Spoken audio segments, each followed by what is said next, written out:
monde. Aujourd'hui, on va faire la réciproque du théorème de Thalès et la réciproque du théorème de Pythagore. On va commencer par la réciproque du théorème de Thalès. Qu'est-ce qu'elle nous dit cette réciproque-là? Elle nous dit qu'on doit d'abord considérer un triangle ABC et deux points de façon à ce que ça soit AMB et ANC alignés et dans le même ordre. La même chose ici, AMB et ANC alignés dans le même ordre. C'est-à-dire, si je commence par le dessus, je dois de l'autre côté commencer par le dessus pour passer au-dessous. Ça, c'est la première condition. La deuxième condition, je dois calculer, puisque j'ai ces valeurs-là, je dois calculer le quotient AM sur AB et AM sur AC, et on doit avoir une égalité entre ces deux fractions-là. Pareil pour le deuxième exemple.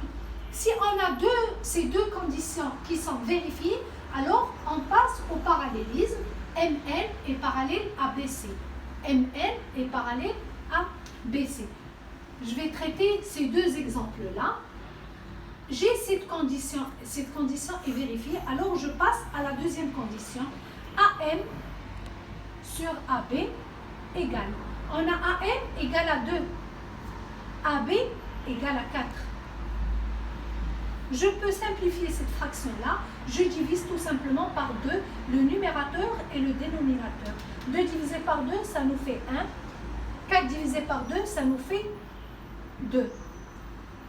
AN sur AC, je calcule l'autre fraction. AN égale à 3. AC égale à 6. C'est une fraction réductible. 3 fait partie de la table de multiplication de 3. Pareil pour 6, elle fait partie de la table de multiplication de 3. Je divise par 3, ça nous fait 1. Je divise par 3, ça nous fait 2. Je remarque que j'ai une égalité, puisque la première condition est là et la deuxième aussi. Alors je peux dire que MN est parallèle à BC. Je passe au deuxième exemple. On a AN sur AC.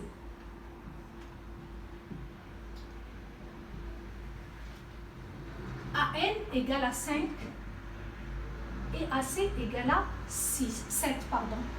Je remarque que c'est une fraction irréductible et je ne dois pas passer à la valeur approchée.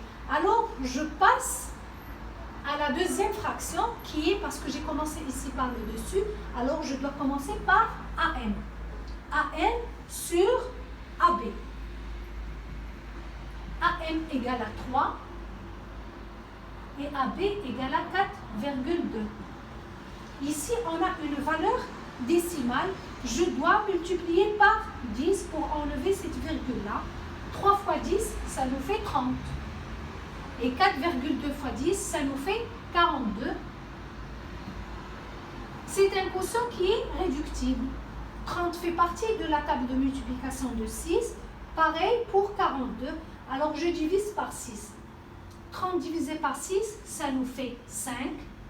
Et 42 divisé par 6, ça nous fait 7. On remarque que AN sur AC égale à AM sur AB et on a la première condition, alors MN est parallèle à BC. Je passe maintenant à la réciproque du théorème de Pythagore. Cette réciproque-là, qu'est-ce qu'elle nous dit? On doit d'abord avoir 3 points et 3 valeurs, 3 distances. Ça, c'est la première condition, on doit avoir 3 points. Et la deuxième, c'est que BC au carré doit être égal à la somme des deux autres côtés. Ici, c'est le plus grand côté. Je vais calculer dans cet exemple-là, on a BC. C'est inutile de faire AB au carré plus BC au carré. Sinon, AC au carré plus BC au carré. Je dois faire la remarque et voir le plus grand côté. Je commence par le plus grand côté. BC au carré, calculant BC au carré, égale à 10 au carré, ça nous fait 100.